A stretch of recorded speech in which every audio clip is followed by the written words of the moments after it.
नमस्कार दोस्तों, कैसे हैं आप लोग। आशा करता हूँ बहुत अच्छे होंगे। आपके अपने चैनल DRS एकेडमी में आप सभी का बहुत बहुत स्वागत है। आज का टॉपिक है सर्वनाम।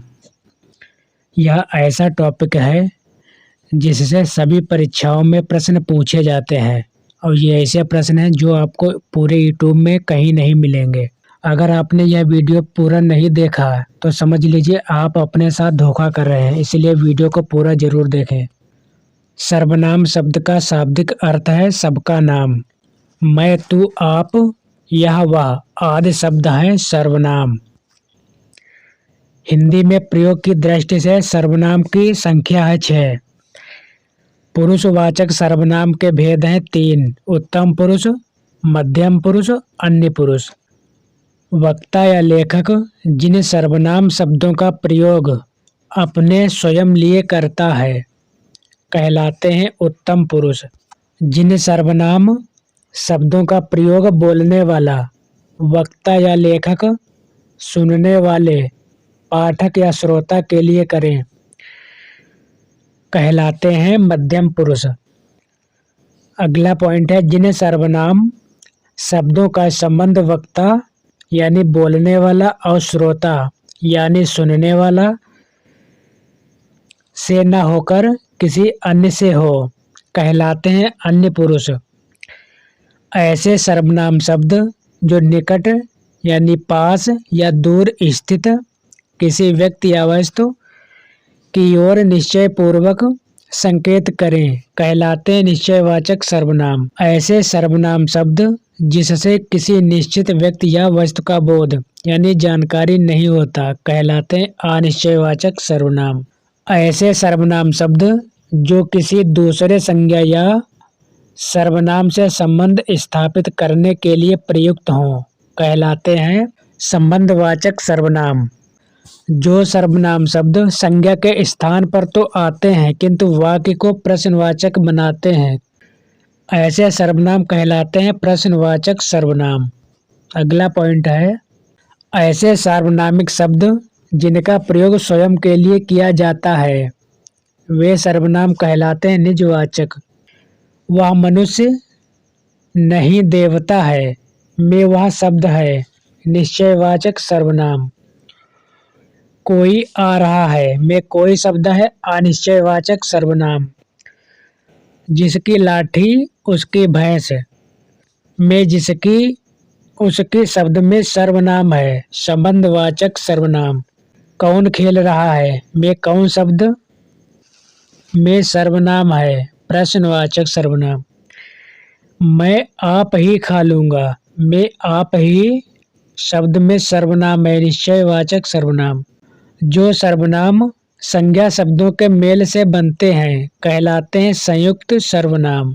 सर्वनाम शब्द है विकारी शब्द, यानी जो सर्वनाम शब्द होते हैं वो विकारी शब्द होते हैं।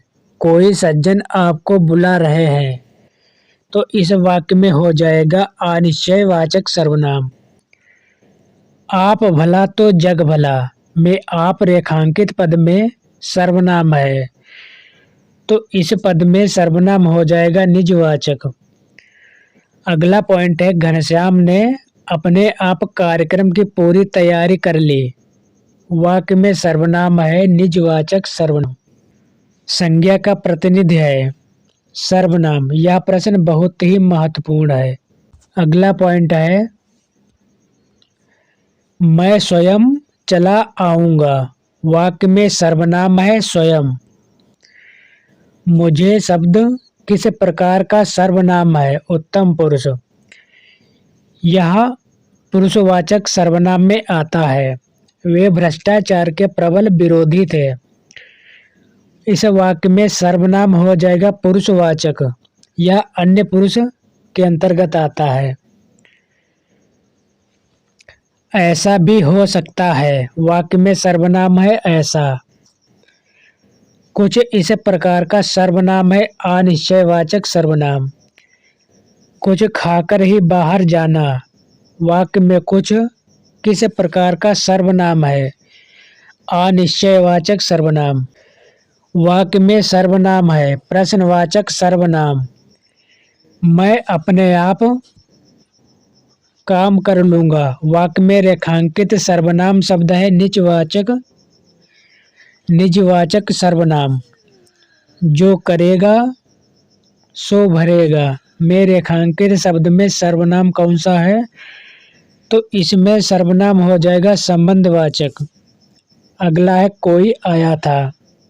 इस वाक्य में सर्वनाम भेद है अनिश्चयवाचक। अगला पॉइंट है मैं अपने आप वस्त्र साफ कर लेता हूँ। वाक्य में सर्वनाम है निजवाचक सर्वनाम। सर्वनाम वाले वाक्यों में लिंग का निर्धारण होता है क्रिया के आधार पर। अनिश्चयवाचक सर्वनाम का अपादान कारक में बहुवचन रूप होगा किन्हीं से। अगला पॉइंट है उत्तम पुरुष है मैं और हम। मध्यम पुरुष है तू तुम आप। अन्य पुरुष है वे वह वे यह ये इत्यादि। यह पॉइंट बहुत ही इम्पोर्टेंट है। रूसी व्याकरण डॉक्टर दीम सित्स ने एक नए सर्वनाम का उल्लेख हिंदी में किया है। वह है संयुक्त सर्वनाम। जो कोई, सब कोई, हर कोई, जो कुछ, सब कुछ, कोई न कोई, कुछ न कुछ इत्यादि है। संयुक्त सर्वनाम सजीव प्राणियों हेतु संज्ञा के स्थान पर प्रयुक्त सर्वनाम है कोई किसी। दोस्तों अगर वीडियो आपको पसंद आए तो कृपया चैनल को सब्सक्राइब लाइक और शेयर जरूर कर दें। धन्यवाद।